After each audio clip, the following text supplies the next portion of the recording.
ராமாயணத்துல நமக்கு தெரிஞ்ச கதாபாத்திரங்களும் தெரியாத உண்மைகள் என்னென்ன அப்படிங்கறதையும் தெரிஞ்சுக்கலாம். முதல்ல ராவணன் மிகச்சிறந்த சிவபக்தன். இறைவன் மீது இருக்கிற பக்தியை நிரூபிக்கிறதுக்காக தன்னுடைய தலையையே அர்ப்பணிச்சவர். ராவணன் உண்மையான பக்தர் அப்படிங்கறதால அவர் தலையை வெட்ட வெட்ட மறுபடியும் வளர்ந்துரும். இது போல 10 தடவை நிகழ்ந்திருக்கு. இதனாலதான் ராவணனுக்கு 10 தலைகள் வளர்ந்திருக்கு. 6 சாஸ்திரங்கள்லயும் 4 வேதங்கள்லயும் தேர்ச்சி பெற்றிருந்தா மட்டுமே இம்மாதிரியான வரங்களை கடவுள் கொடுப்பாரு. ராவணன் இது எல்லாத்திலுமே வெற்றி பெற்றவர். கலைகள், வேதங்கள், சாஸ்திரங்கள் அப்படின்னு எல்லாத்திலையும் தலை சிறந்து விளங்கக்கூடியவர் ராவணன். லக்ஷ்மணன் ராமரையும் சீதையையும் பாதுகாக்கிற முயற்சியில காட்டுல இருந்தப்போ லக்ஷ்மணன் 14 வருஷங்களா தூங்கவே இல்லை. இவருக்கு பதிலா அயோத்தியில இருந்த லக்ஷ்மணனுடைய மனைவியான ஊர்மிளா 14 வருஷங்கள் தூங்கியிருக்காங்க. லக்ஷ்மணனின் பங்கையும் சேர்த்து ஊர்மிளை 2 பேருடைய தூக்கத்தையும் நிறைவு பண்ணிருக்காங்க.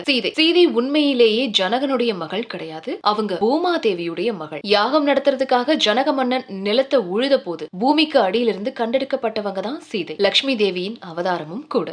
ஹனுமன் பிரம்மச்சரியத்தையே குறிக்கோளா கொண்டு வாழ்ந்து வந்தவர். அவர் தன்னுடைய வாழ்க்கையை ராமரின் பக்திக்கும் தர்மத்தை அடையறதுக்கும் அர்ப்பணிச்சவர். ஹனுமன் ஒரு தடவை ராமரை பாக்குறதுக்காக குங்குமத்திலேயே அவரை மூடி வச்சாரு. இந்த சம்பவத்தின் காரணமா தான் ஹனுமனை பஜ்ரங் பாலி அப்படின்னு நம்ம அழைக்கிறோம்.